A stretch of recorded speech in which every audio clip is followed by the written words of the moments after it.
A Toronto mother in a desperate situation as she loses publicly funded nurses for her complex special needs child to the private sector. She is urging the Ford government to reverse funding cuts and legislation that she says is privatizing the healthcare system. Mama loves you so much, buddy. Yeah. Oh, trying to get something up? Hey, it's okay. It's okay. Yeah. Nicole Payette-Kurlik says in recent months, accessing care for her daughter has become unimaginably difficult. She has a lot of different things health-wise, and she requires a lot of suctioning. She was kind of resting earlier, but we suction. Hey.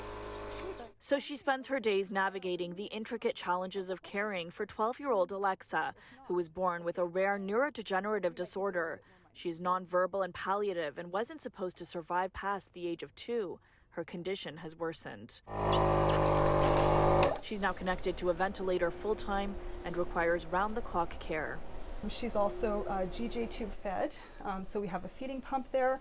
We have to nebulize her, so we have equipment here to help clear her airway. Not only are Alexa's needs so complex that some nurses have rejected working with her, but some of the nurses who did spend years with Alexa have now been lured away from home care to private clinics, forcing her family to rely on private nurses rather than publicly funded ones. We have a lot of different medical emergencies that happen here in the home. So when I don't have a nurse, I'm the nurse.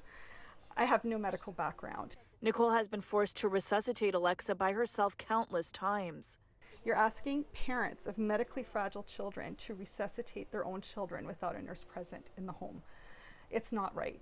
What are those moments like for you? It's scary. I'm on leave right now from work. I have PTSD, anxiety, depression. Nicole has now racked up a $3,000 bill that she can't pay. So now we're left with, like, what do we do? Do we cut our nursing to the point where it's a skeleton crew because we can't afford to pay for the nurses? For months, healthcare advocates and unions have been warning the Ford government's Bill 60, which allows OHIP-covered procedures to take place at private clinics, will siphon healthcare workers away from the public system.